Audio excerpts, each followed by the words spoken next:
Fellow citizens, on the eve of 69th anniversary of our independence, I extend warm greetings to all my brothers and sisters in the country and abroad. As we celebrate our 70th Independence Day, I respectfully bow to the heroes of our independence struggle, known and unknown, who fought, suffered, and sacrificed their lives to win freedom for us. Mahatma Gandhi's luminous leadership finally made the British quit India in 1947. When we gained independence in 1947, nobody believed that India will survive as a democracy. Yet, 7 decades later, 1.25 billion Indians, with all their diversity, have proved these forecasts wrong.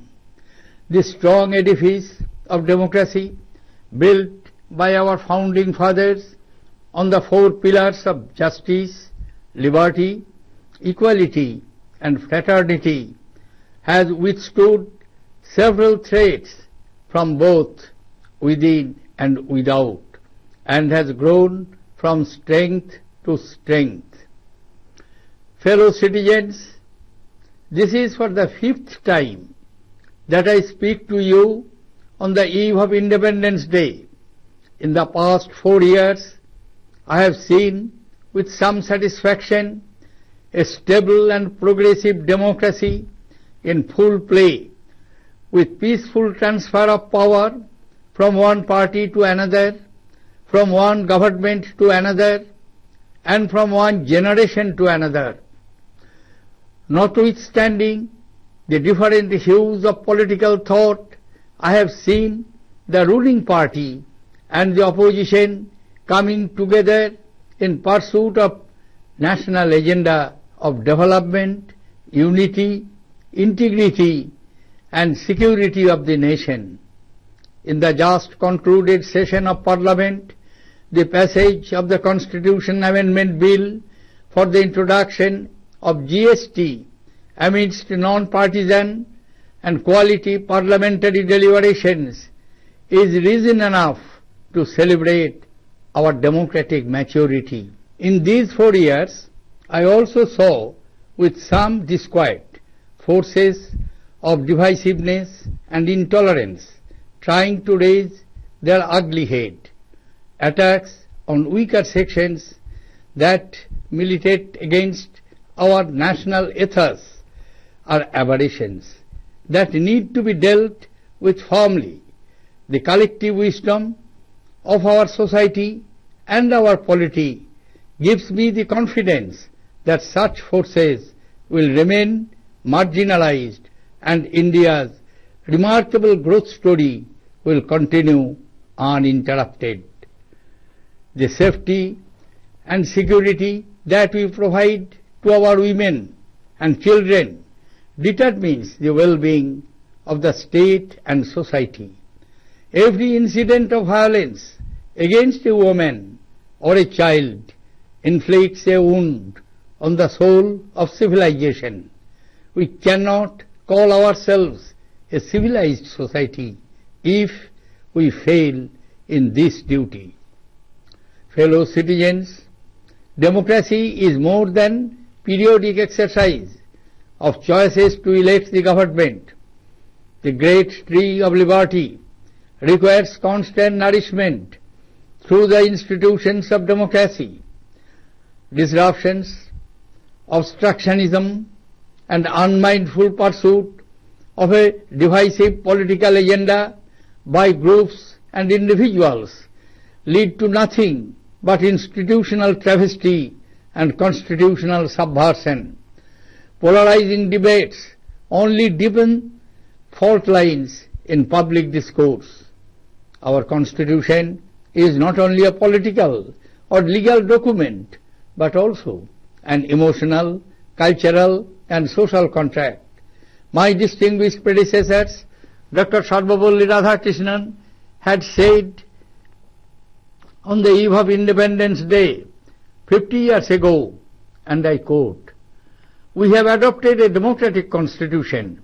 It helps us to maintain our individuality in the face of mounting pressures for standardized thinking and action. Democratic assemblies serve as safety valves for social tensions and prevent dangerous explosions. In an effective democracy, its members should be willing to accept law and lawful authority. No man, no group can be his or its own lawgiver." Unquote. The Constitution has clearly defined the duties and responsibilities of every organ of the state. It has established the ancient Indian ethos of Maryada as far as authorities and institutions of state power are concerned. The spirit of the Constitution has to be upheld by adherence to this Maryada by the functionaries in the discharge of their duties. Fellow citizens, one unique feature that has held India together is our respect for each other's culture, values and beliefs.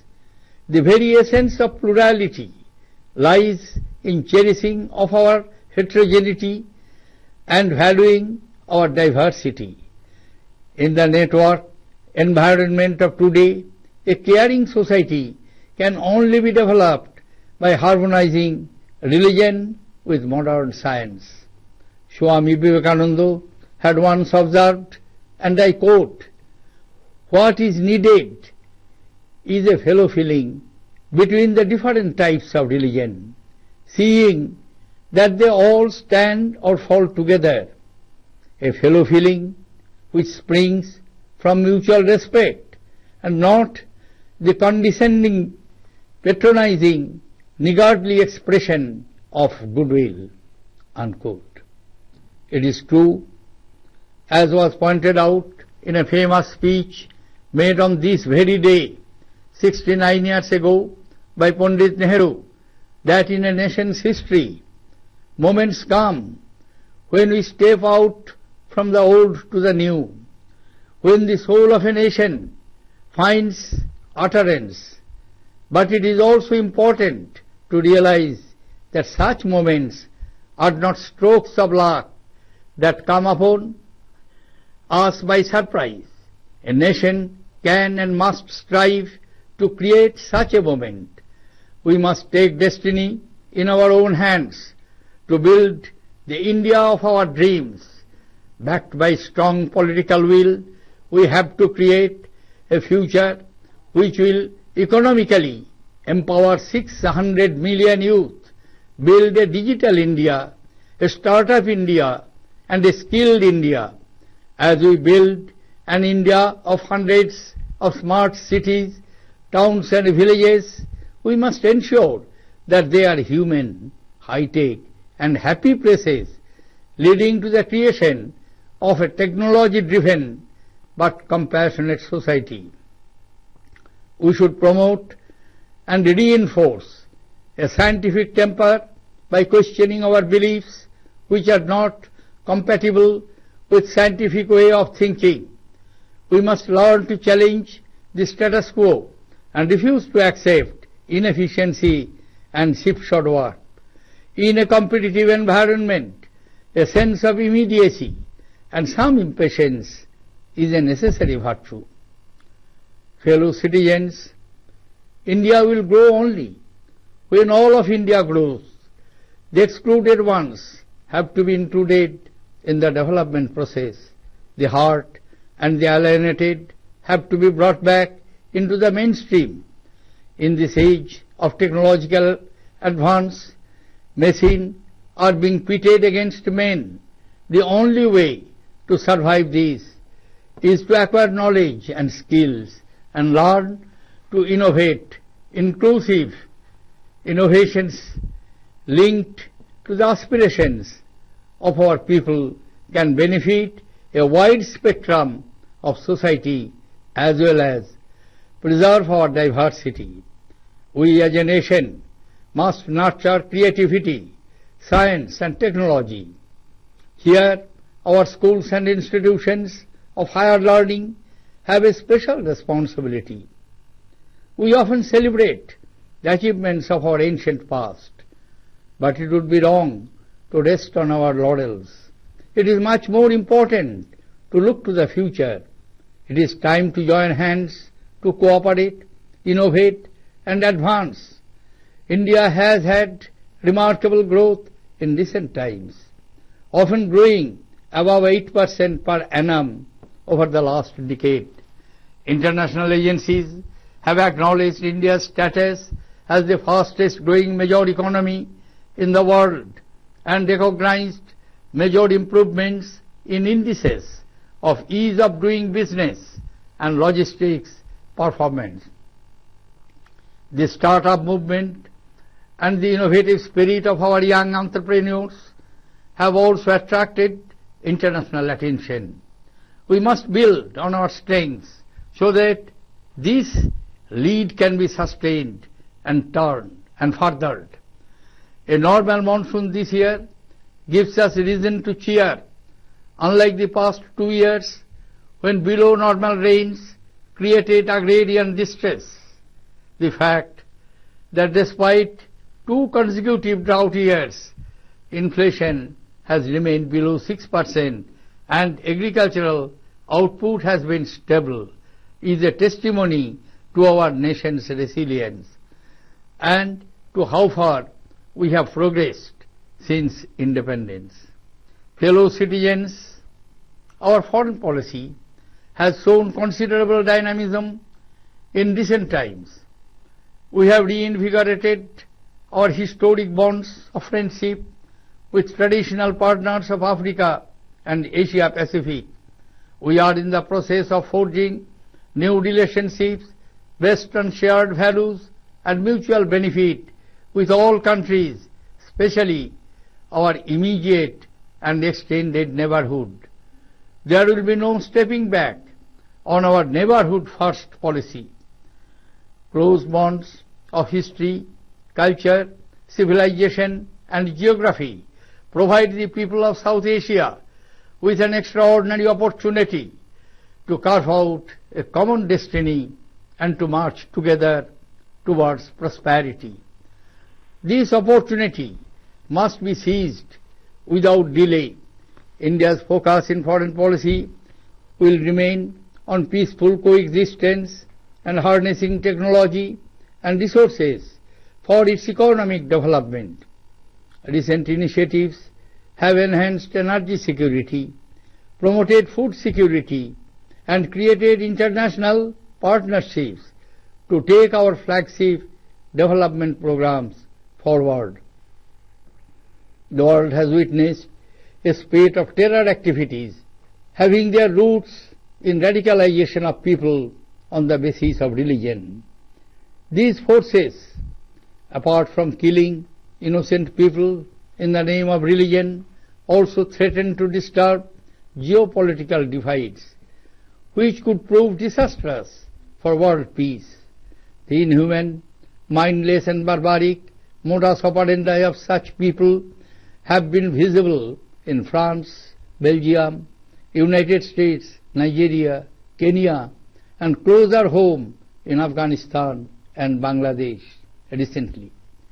These forces now pose a danger to the entire community of nations.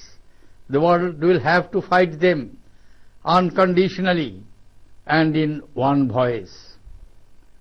Fellow citizens, for all the challenges that we see in front of ourselves, I have a great belief in our innate and inherent capacity as an ancient country, whose soul and jijivisha, the will to live and excel, can never be suppressed.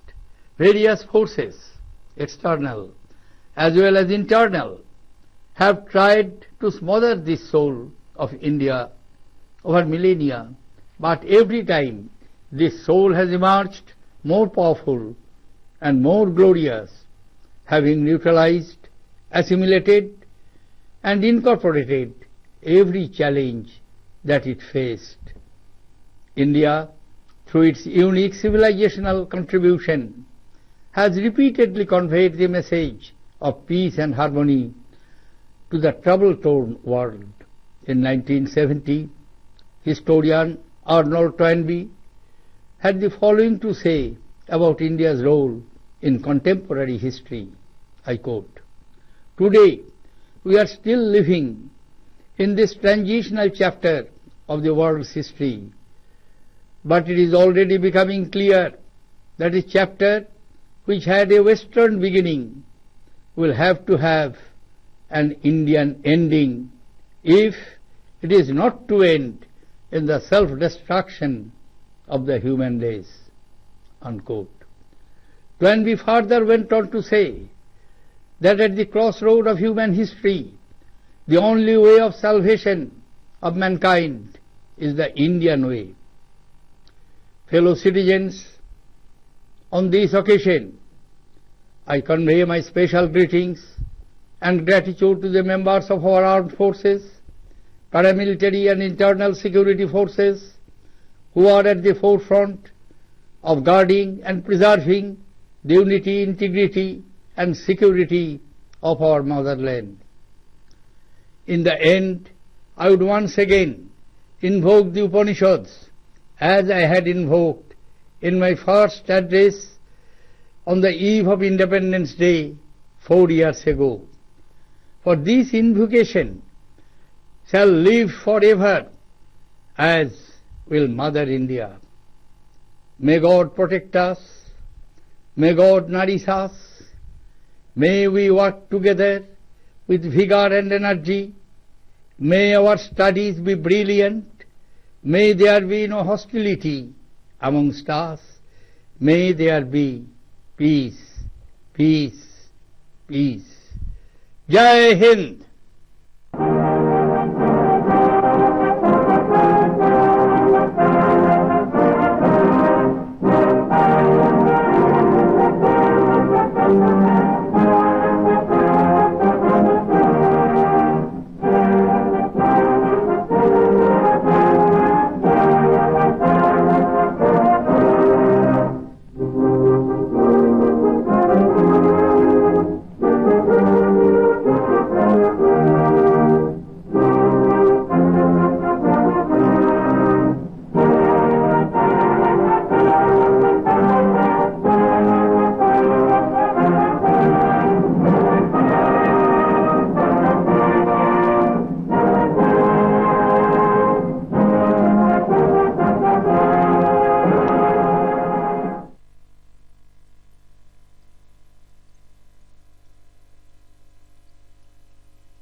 प्यारे देशवासियों, हमारी स्वतंत्रता की 69वीं वर्षगांठ की पूर्व संध्या पर मैं देश विदेश में रह रहे अपने सभी बहनों और भाइयों को हार्दिक बधाई देता हूं। अपना 70वां स्वतंत्रता दिवस मनाते हुए मैं हमारे स्वतंत्रता संग्राम के उन सभी ज्ञात और अज्ञात शूरवीरों को श्रद्धापूर्वक नमन करता हूं, जिन्होंने हमें स्वतंत्रता दिलाने के लिए संघर्ष किया, कष्ट उठाया और अपना जीवन न्योछावर कर दिया। महात्मा गांधी के ओजस्वी नेतृत्व से अंततः 1947 में अंग्रेजों को भारत छोड़ना पड़ा। 1947 में जब हमने स्वतंत्रता हासिल की, किसी को यह विश्वास नहीं था कि भारत में लोकतंत्र बना रहेगा। तथापि 7 दशकों के बाद 1.25 अरब भारतीयों ने अपनी संपूर्ण विविधता के साथ इन भविष्यवाणियों को गलत साबित कर दिया।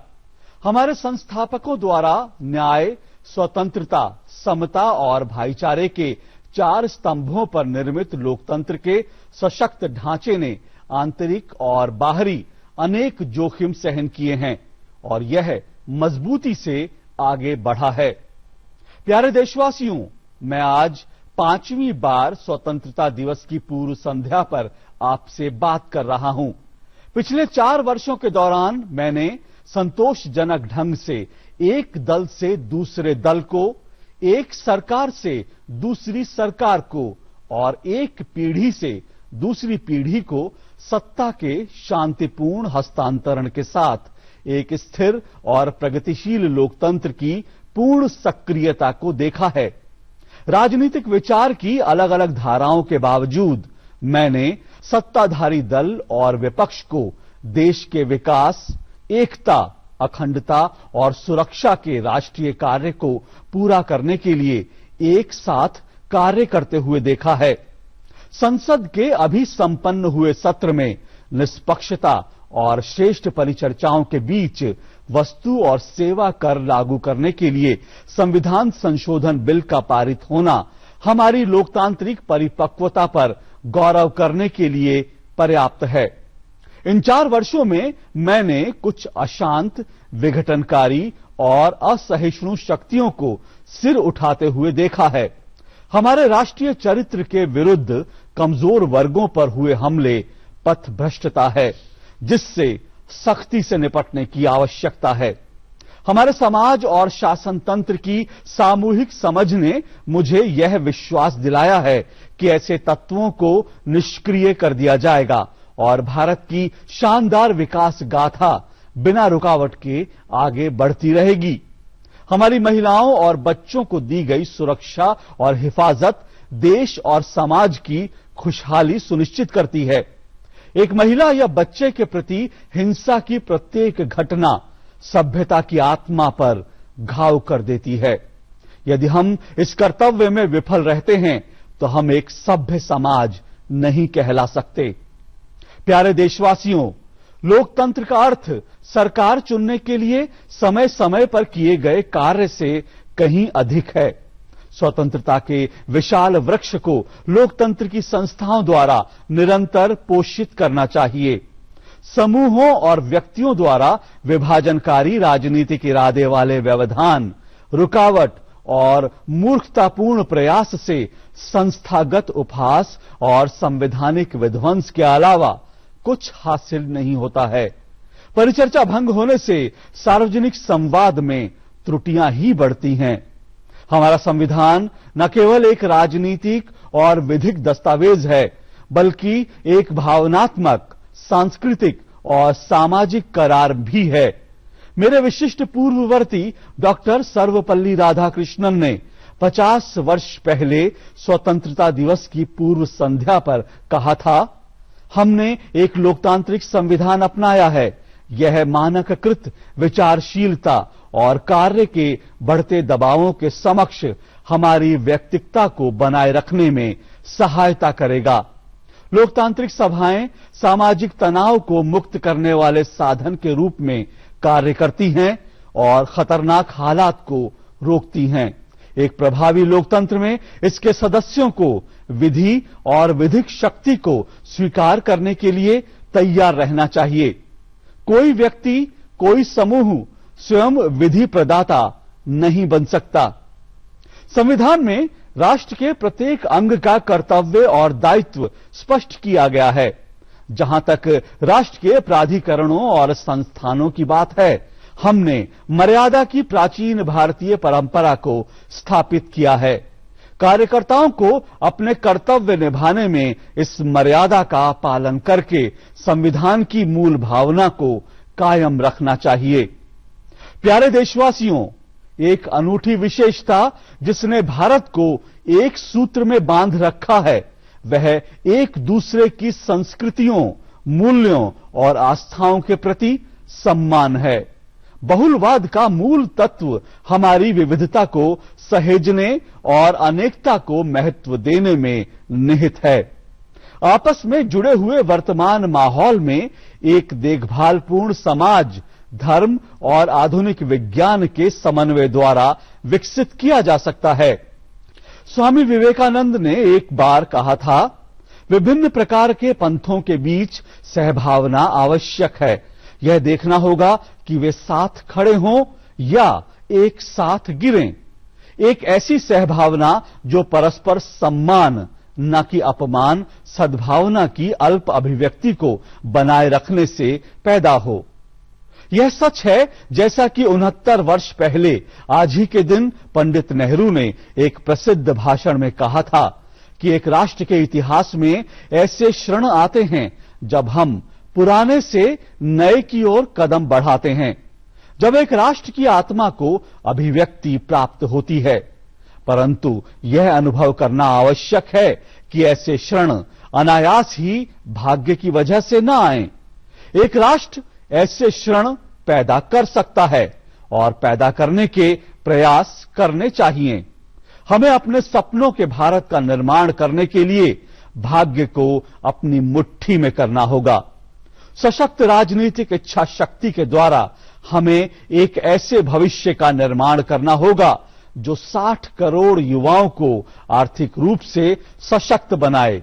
एक डिजिटल भारत, एक स्टार्टअप भारत और एक कुशल भारत का निर्माण करें।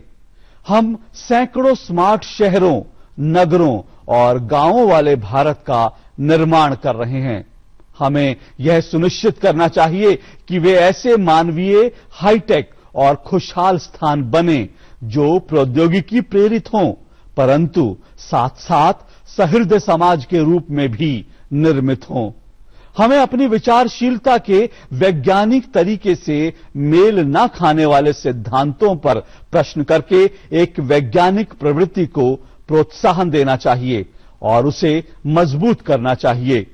हमें यथास्थिति को चुनौती देना और अक्षमता और अव्यवस्थित कार्य को अस्वीकार करना सीखना होगा।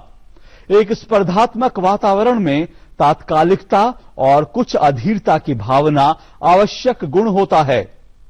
प्यारे देशवासियों, भारत तभी विकास करेगा जब समूचा भारत विकास करेगा।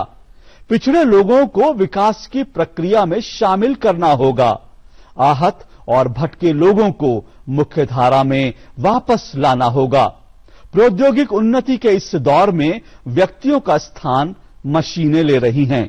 इससे बचने का एकमात्र उपाय ज्ञान और कौशल अर्जित करना और नवान्वेषण सीखना है। हमारी जनता की आकांक्षाओं से जुड़े समावेशी नवान्वेषण समाज के बड़े हिस्से को लाभ पहुंचा सकते हैं और हमारी अनेकता को भी सहेज सकते हैं।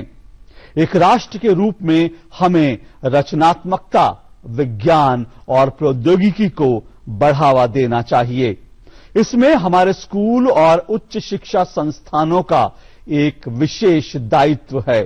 हम अक्सर अपने प्राचीन अतीत की उपलब्धियों पर खुशी मनाते हैं, परंतु अपनी सफलताओं से संतुष्ट होकर बैठ जाना सही नहीं होगा। भविष्य की ओर देखना ज्यादा जरूरी है। सहयोग करने, नवान्वेषण करने और विकास के लिए एकजुट होने का समय आ गया है। भारत ने हाल ही में उल्लेखनीय प्रगति की है। पिछले दशक के दौरान प्रतिवर्ष अधिकतर 8% से ऊपर की विकास दर हासिल की गई है। अंतर्राष्ट्रीय अभिकरणों ने विश्व की सबसे तेजी से बढ़ रही प्रमुख अर्थव्यवस्था के रूप में भारत के स्तर को पहचाना है और व्यापार और संचालन के सरल कार्य निष्पादन के सूचकांकों में पर्याप्त सुधार को मान्यता दी है। हमारे युवा उद्यमियों के स्टार्टअप आंदोलन और नवोन्मेषी भावना ने भी अंतर्राष्ट्रीय ध्यान आकृष्ट किया है। हमें अपनी मजबूत विशेषताओं में वृद्धि करनी होगी ताकि यह बढ़त कायम रहे और आगे बढ़ती रहे। इस वर्ष के सामान्य मानसून ने हमें पिछले 2 वर्षों, जब कम वर्षा ने कृषि संकट खड़ा कर दिया था, के विपरीत खुश होने का कारण दिया है। यह तथ्य कि 2 लगातार सूखे वर्षों के बावजूद भी मुद्रास्फीति 6% से कम रही और कृषि उत्पादन स्थिर रहा, हमारे देश के लचीलेपन का और इस बात का भी साक्ष्य है कि स्वतंत्रता के बाद हमने कितनी प्रगति की है। प्यारे देशवासियों, हाल के समय में हमारी विदेश नीति में काफी सक्रियता दिखाई दी है। हमने अफ्रीका और एशिया प्रशांत के पारंपरिक साझेदारों के साथ अपने ऐतिहासिक संबंधों को पुनः सशक्त किया है। हम सभी देशों, विशेषकर अपने निकटतम विस्तारित पड़ोस के साथ साझे मूल्यों और परस्पर लाभ पर आधारित नए रिश्ते स्थापित करने की प्रक्रिया में हैं। हम अपनी पड़ोस प्रथम नीति से पीछे नहीं हटेंगे। इतिहास, संस्कृति, सभ्यता और भूगोल के घनिष्ठ संबंध दक्षिण एशिया के लोगों को एक साझे भविष्य का निर्माण करने और समृद्धि की ओर मिलकर अग्रसर होने का विशेष अवसर प्रदान करते हैं। इस अवसर को बिना देरी किए हासिल करना होगा। विदेश नीति पर भारत का ध्यान शांत सह अस्तित्व और इसके आर्थिक विकास के लिए प्रौद्योगिकी और संसाधनों के उपयोग पर केंद्रित होगा। हाल में की गई पहलों ने ऊर्जा सुरक्षा में संवर्धन किया है, खाद्य सुरक्षा को बढ़ाया है और हमारे प्रमुख विकास कार्यक्रमों को आगे ले जाने में अंतर्राष्ट्रीय साझेदारी का सर्जन किया है। विश्व में उन आतंकवादी गतिविधियों में तेजी आई है जिनकी जड़ें धर्म के आधार पर लोगों को कट्टर बनाने में छिपी हुई हैं। ये ताकतें धर्म के नाम पर निर्दोष लोगों की हत्या के अलावा भौगोलिक सीमाओं को बदलने की धमकी भी दे रही हैं, जो विश्व शांति के लिए विनाशकारी सिद्ध हो सकता है। ऐसे समूहों की अमानवीय, मूर्खतापूर्ण और बर्बरतापूर्ण कार्यप्रणाली हाल ही में France, Belgium, America, Nigeria, Kenya और हमारे निकट अफगानिस्तान और बांग्लादेश में दिखाई दी हैं। ये ताकतें अब संपूर्ण राष्ट्र समूह के प्रति एक खतरा पैदा कर रही हैं। विश्व को बिना शर्त और एक स्वर में इनका मुकाबला करना होगा। प्यारे देशवासियों, उन सभी चुनौतियों के लिए जो हमारे सामने हैं, मेरा प्राचीन देश के रूप में हमारी जन्मजात और विरासत में मिली क्षमता में पूरा विश्वास है, जिसकी मूल भावना तथा जीने और उत्कृष्ट कार्य करने की जिजीविषा का कभी दमन नहीं किया जा सकता। अनेक बाहरी और आंतरिक शक्तियों ने सहस्त्राब्दियों से भारत की इस मूल भावना को दबाने का प्रयास किया है, परंतु हर बार यह अपने सम्मुख प्रत्येक चुनौती को समाप्त, आत्मसात और समाहित करके और अधिक शक्तिशाली और यशस्वी होकर उभरी है। भारत ने अपने विशिष्ट सभ्यतागत योगदान के द्वारा अशांत विश्व को बार बार शांति और सौहार्द का संदेश दिया है। 1970 में इतिहासकार आर्नोल्ड टॉयनबी ने समकालीन इतिहास में भारत की भूमिका के बारे में कहा था, आज हम विश्व इतिहास के इस संक्रमणकारी युग में जी रहे हैं, परंतु यह पहले ही स्पष्ट होता जा रहा है कि इस पश्चिमी शुरुआत का, यदि इसका अंत मानव जाति के आत्मविनाश से नहीं हो रहा है, तो समापन भारतीय होगा। टॉयनबी ने आगे यह कहा कि मानव इतिहास के मुकाम पर मानवता की रक्षा करने का एकमात्र उपाय भारतीय तरीका है। प्यारे देशवासियों, मैं इस अवसर पर हमारे सैन्य बलों, अर्धसैन्य और आंतरिक सुरक्षा बलों के उन सदस्यों को विशेष बधाई और धन्यवाद देता हूं जो हमारी मातृभूमि की एकता, अखंडता और सुरक्षा की चौकसी तथा रक्षा इन्हें कायम रखने के लिए अग्रिम सीमाओं पर डटे हुए हैं। अंत में मैं एक बार दोबारा उपनिषद का आह्वान करता हूं, जैसा कि मैंने 4 वर्ष पूर्व स्वतंत्रता दिवस की पूर्व संध्या पर अपने संबोधन में किया था। यह भारत माता की तरह सदैव जीवंत रहेगी। ईश्वर हमारी रक्षा करे, ईश्वर हमारा पोषण करे। हम मिलकर उत्साह और ऊर्जा के साथ कार्य करें। हमारा अध्ययन श्रेष्ठ हो, हमारे बीच कोई वैमनस्य न हो, चारों ओर शांति ही शांति हो। जय हिंद।